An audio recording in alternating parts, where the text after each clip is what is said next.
My name is Russell Reed, and I'm going to walk you through the amazing science of iridology, which is the study of the human iris to determine weaknesses in the body. It's a simple tool that allows you to see why you have the health issues you do, where you might see problems in the future, and how you can regenerate those cells and help your body heal itself. You may ask, how can I see the whole body in just the iris?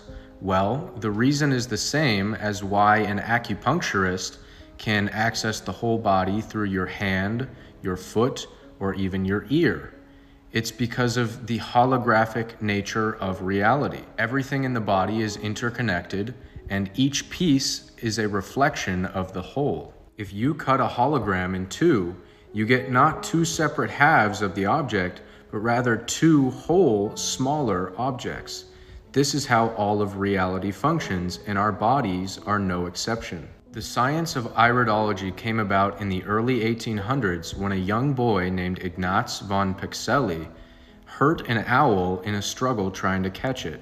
He accidentally broke the owl's leg, and after taking it in and nursing it, he noticed a small black stripe in the owl's eye. Over years, this owl stayed around after he nursed it back to health, and he noticed that the eye was healing and that black stripe was now replaced by a bunch of white stripes and a small black dot.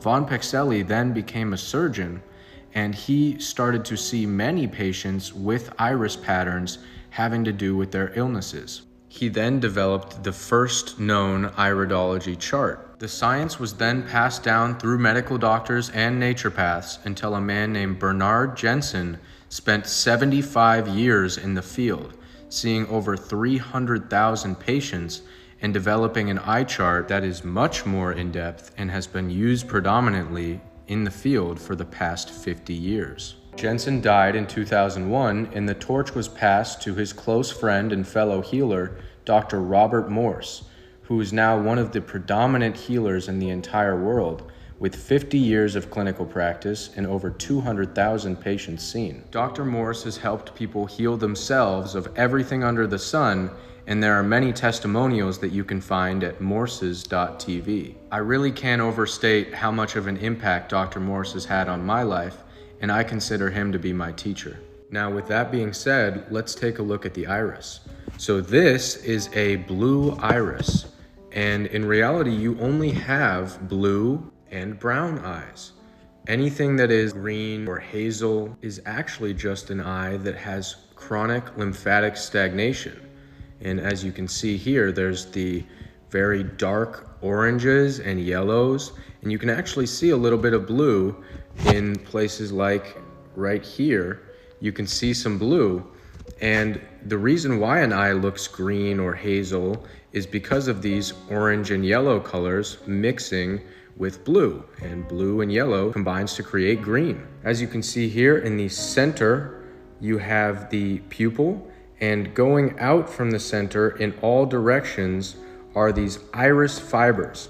It's like the spokes of the wheel, and you can divide the eye up into 12 sections. All of these different sections are showing you the different organs and glands of the body. You also have 7 layers from the pupil to the outside of the iris: the stomach, intestines, heart, bronchi, pancreas, adrenal, pituitary, pineal, so some of your major glands, prostate, uterus, and skeleton. You've got the brain, lung, liver, spleen, kidneys, thyroid, so some more glands, and the kidneys are the main filter of the waste from the system. Your muscles, motor nerves, lymphatic, and circulatory, skin, and your sensory nerves. So just like your skin wraps around the outside of your body, your skin layer wraps around the outside of the iris. As I said earlier, you can see these fibers going out from the eye, from the center of the pupil. Those are how you determine the constitution of your eye. So if you look at these are very strong fibers. They're very straight. You don't see any patterns. Same on this brown eye over here. And this person would have an easy time healing. Now, this is a medium constitution in a blue eye, and this is a medium constitution in a brown eye. You can see that there are more wavy fibers. And then this is a very weak blue eye, and this is a very weak brown eye. And you see here all this kind of green and yellow in there. That's all lymph. That is all lymphatic constipation or stagnation. Basically just your sewer system is clogged up. You see this brown ring right around the pupil, that's malabsorption. So you're not getting your nutrients. And you can see in there, you can see the blue. And so if this person cleaned their lymph system, they would have baby blue eyes. And then over here, same thing, it's brown, so you don't get to see as much color, but you see all these wavy fibers and lots of holes in the fibers. Those are all weaknesses. So things to look out for are malabsorption, which is this brown ring right around the pupil. This skin ring is right around the outside of the iris and indicates that your skin is having problems getting rid of toxins through sweating. This violet hue right here, and you can see it up here, these indicate poor circulation. Something like this little guy, a dark spot, indicates a drug deposit. Now this could be from recreational drugs or pharmaceutical drugs. So these holes in the fibers are called lesions, lacunas, and crypts. So you've got 4 stages. Number 1 here, that is acute, and it's just a barely even noticeable difference. That's right on the surface level. Then you've got the subacute, which is a darker area, but still relatively easy to clean out. Then you've got 3, which is much darker, and this is chronic. This is deep down in the tissue, and you can see it deep in the iris fibers. And then 4 is degenerative. So this is where you're gonna see immediate problems. You're gonna have a disease in that area, disease. Now these dark lines that come all the way out from the pupil, that is what's called a radii solaris, which is basically like a toxic tunnel through the lymph system all the way from your colon out into the rest of your body.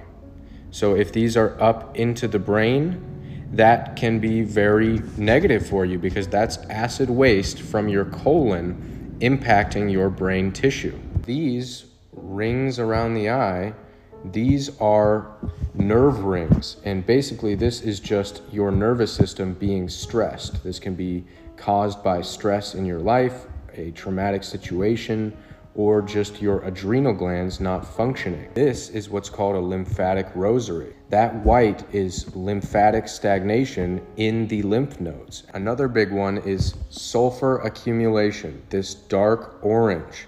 This is sulfur, and it's very, very hard to get out of you.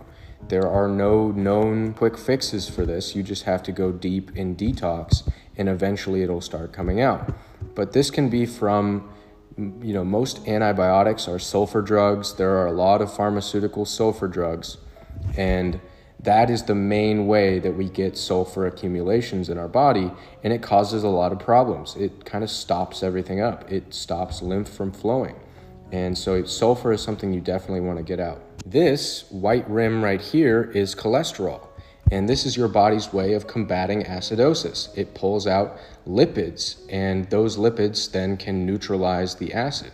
But you really want to remove this because this stagnates your whole lymph system and keeps that waste in the body. And the final one I will talk about today is parathyroid weakness. So this is like weak, brittle nails, hair, connective tissue. Your parathyroid has a job in utilizing calcium, and so when it's weak, you are going to see it in the eye with these wavy fibers here, but that's going to really impact your joints, your, like I said, hair, nails, all that stuff. So you really want a strong parathyroid so you can heal and so you can regenerate.